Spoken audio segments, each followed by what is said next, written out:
Welcome to Sing with Distinction, a guide to basic choral music literacy. We know all choirs need good singers, but we also need good readers.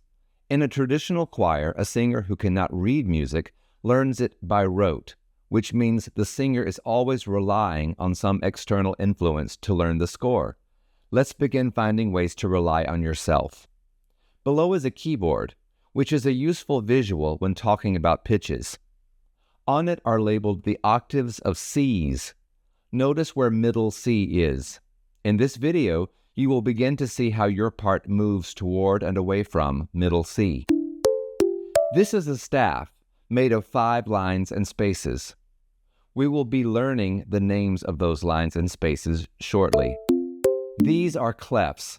Sopranos and altos use the treble clef. Tenors use the tenor octave down clef or double treble clef.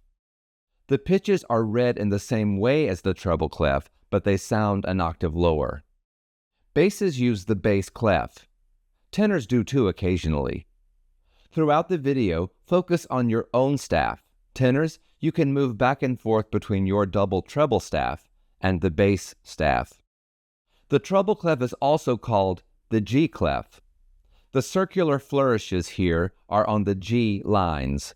For the treble clef, this is G4, or the G above middle C.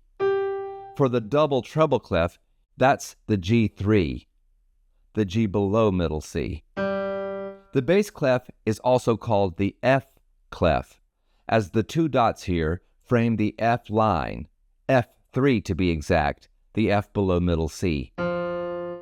Particular clefs are assigned to particular vocal ranges. That means that, with the appropriate clef, a singer's pitches can remain squarely on the staff for the most part and avoid excessive ledger lines. Now for basic note recognition with mnemonic devices and acrostics. The pitches in the spaces of the treble clef, from bottom to top, create the word face. F, A, C, E. The pitches on the lines of the treble clef, from bottom to top, can be identified by each, guest, brings, dear, friends. The pitches in the spaces of the bass clef, from bottom to top, can be identified by all, choirs, enjoy, giving.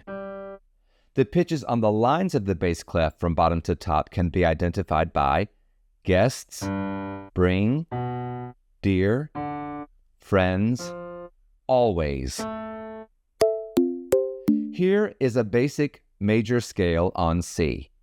We'll start with the sopranos and altos first, and then the tenors and basses, so that you can hear that the latter pair sounds an octave lower than the former pair.